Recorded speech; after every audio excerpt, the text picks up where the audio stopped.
dadka adduunka ku nool baa waa afar qayboodba waa imisa afar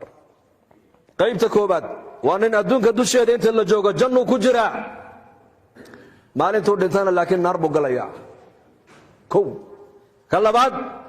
adduunka inta la joogo cadaab buu ku jira maalintuu dhintana cadaabkii weynaa buu galayaa laba ka saddexaad adduunka inta la joogo cadaab buu ku jiraa cadaab ayuu ku jiraa laakiin markuu dhinta jannuu galayaa ka afraad adduunka intuu jooga jannuu ku jiraa maalintuu dhintana jannadii weyneed buu galayaa dadka adduunka ku nool waaba afartaaba si kale haddaan u dhigo mid waxa weeyaan waa janno ku sug mid waxa weeyaan waa cadaab ku sug midna waxa weeyaan waa cadaab janno ku sug midna waxa weeyaan waa janno cadaab ku sug laba gaaladay khusaysaa labana muslimiintay khusaysaa labada gaaladan horta inii macnaynaya dhegaysta waa gaal weeyaan laakiin tharwa ilaahay siiyey dhaqaala ilaahay siiyey hanti buu leeyahay oo gaalnimada waxa u dheer waa hanti gaalkaasi adduunka dusheeda jannadiisii buu ku jiraa maalintuu dhintana cadaabkii weynaa buu ku dhacayaa addunya sijnu lmu'min wa jannatu lkaafir say janno adduunyada ugu tahay kaafirka waa kaafirka hantiilaha laanna jannadiisu waa maxay halkan adduunka intuu jooga wuxuu doonuu samayn waxba ka xaaraan maaha waxa uu doonuu cuni waxa uu doonuu cabbi waxa uu doonuu daawan meeshuu doonuu mari suu doonuu u fuuli suu doonuu u socon cidduu doonuu u tegi wax haba yaraatee soo joojinaya oo qabanaya haba yaraatee ma jiro shahwadiisa adduunka dusheedu ku gudanaya kaas marka jannadiisii halkan weeyaan isaga bimacnaa shahawaadkiisii adduunka dusheedu ku gudanaya weeyaan waxa uu doonuu samayn waxa uu doonuu cuni waxa uu doonuu cabbi dharkuu doonuu xidhan suu doonuu timaha u xiiran meeshuu doonuu tegi waxa uu doonuu fuuli siduu doonuu u hadli halkan weeyaan jannadiisii isaga laakiin maalintuu dhinta maxaa u dambaysaa darhum ya'kuluu wayatamattacuu wayulhihim alamalu fasawfa yaclamuuna baa ilaahay yidhi gaalada ha cuneen baa ilaahay yidhi iska dhaaf ha iska cunaan oo ha iska tuntaan oo ha iska raaxaystaan oo hididiladuna ha dagto hididiladu waa maxay waxaabaan samaynay waxaabaan samayn doonnaa waxaabaan gaadhnay waxaabaan soo wadnaa kolba cilmi baan gaadhnay macluumaad kalaan keenaynaa horumar baan adduunka ku soo biirinaynaa ilaahay baa la ilowsiinayaa laakiin waxaa ilahay yidhi gadaal dambaysa ogaan doonaan baa ilaahay yidhi afara'ayta in mattacnaahum siniin uma jaa'ahum maa kaanuu yuucaduun maa aghnaa canhum maa kaanuu yumattacuun ka warran baa nebi maxamed lagu leeyahay haddaan adduunka dusheeda in yar ugu raaxayno kuwaas kadibna wixii loo yabohay uu ku yimaado geeridii baa ku imanaysa qofka ajashii baa ku daynayn deedna maxaa ku xiga tamatucii adduunka dusheeda ay ku soo raaxaysteen hadha waxba uma tarin baa ilaahay way iloobi doonaan kam labithtum fi lardi cadada siniin qaluu labithnaa yowman aw bacda yowmin fas'al ilcaaddiin qaala in labithtum ilaa qaliilan low annakum kuntum taclamuun afaxasibtum annamaa khalaqnaakum cabathaa wa annakum ilayna laa turjacuun banka qiyaama markaysa soo taagaan baa la weydiin la odhan doonaa arlada dusheedii imisaad ku soo nagaateen markaabay odhan doonaan maalin ama maalin barhkeed aawe tamatucee adduunka ku soo tamatuceen ay ku soo raxaysteen ma jiro marka gaalka sarwada haysta ee hantiilaha bimacnaa jannadiisii waa halkan jannada loo jeeda waa maxay shahawadiisa halkanuu ku gudanaya wuxuu doono dhan waxa nafsadiisu ay doonto oo dhan halkanuu marka ugu samaynayaa markuu halkan ku dhammaystana waxa ilaahay yidhi fasawfa yaclamuuna ma markaa u dambaysa kaasi waa kaas gaalka labaad waa gaalkee waa gaalka faqiirka waa gaal laakiin gaalnimadiisa faqri baa u dheero derbi jiif weeyaan meelahaabuu khamriga intuu cabuu derbiyada ku dhacaa adduunka dusheedii sidanuu ku yahay oo cadaab buu ku jiraa aakhire markuu tagana cadaabkii weynaa buu gali walciyaadu billaah xadiis waxaa jira faina ashqa alashqiyaa man ijtamaca calayhi faqru dunya wacadaabu alaakhira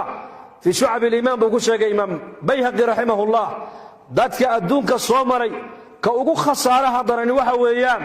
ee ugu hooga badani waxa weeyaan وأنك أدونك دوشي هذا فقر كوها ليلي آخرنا عذابتي آخر الله طور والعياذ بالله.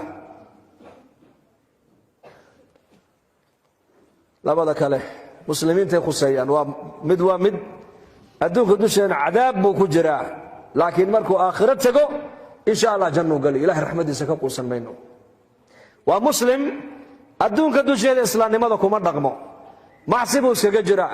قفلت بكجرا دين تدنا عوكها يستا ديننا دين كما هيستو أدونك دوشي عذاب بكجرا وها ما أنت أدونك ديك دادني وديك إسلام هذا ما تلها إنك دلك إن الصومالي كسر جن كل جن صومالي بنسكوا ذا نه وهذا اسكو عقيدة اسكو اللغة اسكو مذهب اسكو دين اسكو ضلع وقوم كان يكون الود كنا وده كان يمسك قبيل بكونول يمسك وضب بكونول يا شيخ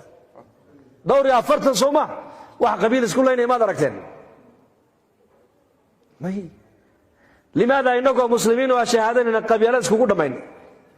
ومال والبا كما قال سمر والبا من البلاد قال ما كدعي ويا سلينيا ريح الدين ريح غفا سلينيا ما السبب وترك الدين ويان ما دام الدين تسدي الا الدنيا انو قبسن ويني عذابك ادونك كجرناي اوغادا عذابك ادونك كجرنا ان دد مسلمين او اشهادنيا ديغود ايس حلال شدان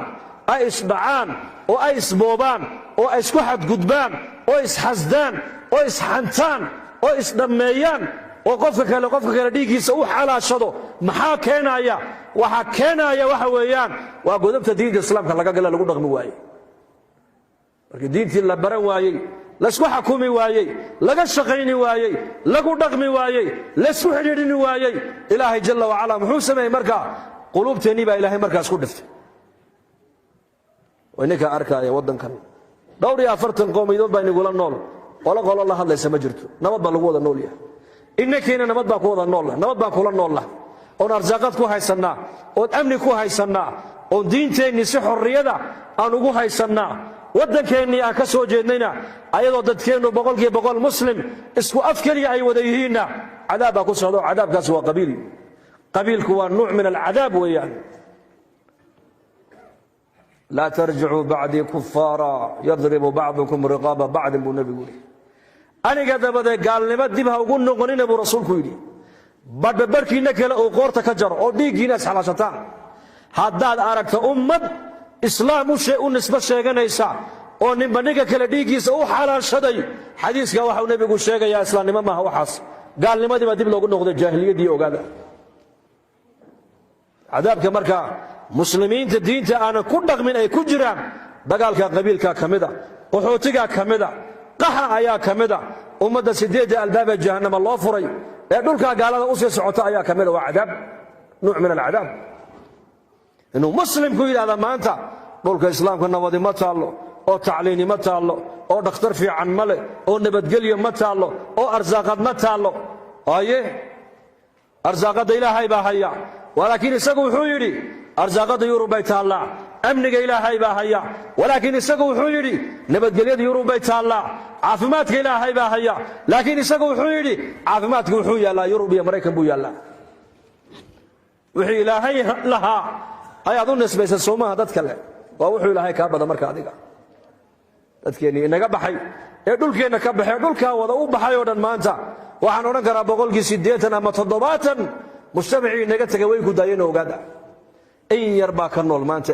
إن يرباك ضمير له أو ضد نمدي دين تودي سي هايست شلي مؤتمر كده ما ده علماء أسواق بجبيين هاي عندنا اللي يركتم من صوتي كيما دين يكو دورة مركز عنك يا شيخ عبد الرشيد هاي وي ما دينه مركب مسكين نقولته كذين ونور رمين مركب أنا لما كوني أفرتي ما يقدم بيسو قارداس وحيد هذين برجع اعتمادين وان مقلي dadku way fiicnaayeen oo muslimiin bay haayeen oo dadku masaajid ay u badnaayeen laakiin maanta xaga kale beerta loo batay xaga beerta ma taqaanaan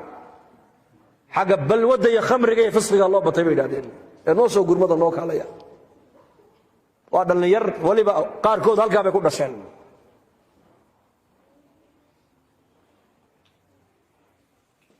dhulka gaalada oo muslimiintu ay ku siiyaan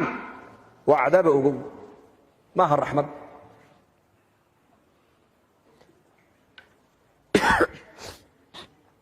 marka muslimka diinta aanan ku dhaqmaynin adduunka dusheeda cadaab buu ku jiraa, laakiin aakhiro markuu tago arrinkiisu ilaahay buu hor yaallaa. in shaaa cadabahu, hadduu doonana ilaahay waa cadaabi, hadduu doono ilaahay waa u naxariisan. taasi waa baabka ilaahay bay u taallaa. laakiin ka afraad baan u socdaa i dhegaysta. waa kee? waa mid adduunka dusheeda janno ayuu ku jiraa, markuu dhintana jannadii weynayd buu galayaa. waa kee? waa muslim mu'mina oo adduunka dusheeda ilaahay sharcigiisa ku dhaqmaya, oo diinta ilaahay ka shaqaynaya, oo diinta ilaahay ku dhaqmay, oo ummadda baraya diinta, oo diinta noloshiisa ay ka muuqato. muslimkaasi adduunka dusheeda wuxuu ku jiraa janno, maalintuu dhintana jannadii weynayd buu geli doonaa insha allah. dhahda yaa uu diyaara janno ku sug inuu helo insha allah. dhahda janno ku sug, ilaahay hayna siiyo. ibraahim aladham raxmatullaahi calayh ayaa laga sheegay isagoo 3 maalmood aan cunto cunin ayuu odhan jiray low yaclama almuluuku wa abnaa'uhum maa naxnu fiihi laja'laduuna bisuyuuf. waa nin 3 maalmood cunto aanan helin oo aanan cunin oo masaajid iska ictikaafsan, mar ummaddu cilmiga baraa, mar isagaa culummada wax ka barta, mar ilaahay buu baryaa, mar dadku ilaahay xaggiisa ugu yeedhaa. 3 maalmoodna waa qatan yahay. waxa uuna leeyahay dhegayso, boqorrada iyo wiilashoodu nolosha aan ku jiro hadday ogaan lahaayeen seef bay igaga qaadan lahaayeen buudi, ama jadal. macaanka aan dareemaya raaxada meesha laga raaxaysto maaha dhar fiican oo jirka loo xidho, aqal fiican oo la dhisto, gaadhi cadoo la wato, magaasaan weyn oo la furto. may raaxadu waxa weeyaan waa qalbigan oo ilaahay jalla wacalaa ku tacalluqma, ood garataa waxa adduunyada ka dhacayoo dhan waa qadar ilaahay. adigana wixii ilaahay kuu qadaray mooyaane wax kale kugu dhici maayaan, wixii ilaahay kuu qoray mooyaane wax kale heli maysid. waa inaad garataa ilaahay jalla wacalaa qof kastoo adduunka jooga wixii ilaahay u qadaray buu helaya, wax kale heli maayo. marka janno allah inooga dhiga adduunka, janno ku sugo insha allah. dhahda bilaal alxabashi radia allaahu canhu wa ardaah markuu dhimanayay xaaskiisu ku dul barooratay ku tiri waa xasrataa. markaasuu indhaha kala qaaday. maxaad leedahay? waa dumar iska qalbi jilicsan oo markaa waa iska barooratay. baroortan iyo baroor diiqdan iska dhaafo, waxaad tidhaahdaa waa farxataa, maanta waa farxad iyo dhabuu yidhi. markaasay ku tiri maxaa ku farxa? waa adiga iga dhimanaya sakaraadkii baad. wuxuu uhi hadan nalqa alaxibba muxammadan wa saxbah. anigu baritoole qofkaan la kulmi ma taqaanaa? muxamed calayhi salaatu wasalaam iyo saxaabadii baan la kulmayaa buu ka yidhi. kuwa faraxsan bay adduunka ka baxayeen oo dhimanayeen. lanna noloshan adduunyada iyaku may dayicine waa ka faa'iidaysteen, kumay ciyaarine ilaahay bay ku garteen, kumay shahawaadkooga kumay raacine axkaamta ayay raaceen. adduunyada may camirine aakhiraday camirteen. aakhiradii markay hagaagsadeen noloshii adduunyaduna waa sii hagaagta. markaas innagu maanta waxaan isku daynay inaan adduunyada dhisno oon qurxinno, waan dhisnay, haddana dadkii maanta raaxo ma hayaan. qof kasta waa calacalaya maanta. ilaahay jalla wacalaa hanu soo noqonno, han toobadkeenno. khaasatan dhulkanna ilaahay baana keenay, anigu waabad ku dhodhalateen baan u malayn intiina badane. ilaahay baa dhulkanna ina makansiyo ina dejiye, soo maaha inde amni baan ku haysannaa, arsaaqad baad ku haysataan, diin baad ku haysataan, dacwad baad ku haysataan, nabadgelyaad ku haysataan, soo maaha inde. haddaba asbaabta waxaasoo nicmada ay noogu daa'imaysa waa maxay? qur-aanka ilaahay ku sheegay aladiina in makkannaahum fi lard aqaamuu الصalaata waaatuu الzakaa waamaruu bilmacruufi wanahaw can اlmunkar walilaahi caaqibat اlumuur baa ilahay yidhi tabaaraka wa tacaala. kuwa dhulka aan makansinin, dhulka aan dejinno, asbaabta dhulka ay ku makansadaan waxaa ka mid a salaaday ogaan baa ilaahay yidhi. haddii dal kale aad ka timiday, oo nin walba waan ognahay, nin walba meel buu ka yimiday. gobolladan waxaa ka iman keniyadeenna ku yaalla soomaalidu ay leedahay, ama dalkii baa laga yaabaa in laga yimid oo loo shaqo yimid halkan. haddii ilaahay dhulkan ina keenay oo dadka dhulkan joogana maaragtaane ay dhib inoo geysan, oo nabad iyo barwaaqo aan kula noolnahay waxaa la doonayaa xaq baa laynagu leeyahay ilaahayna abuuray xaqiisa han ilaalino oo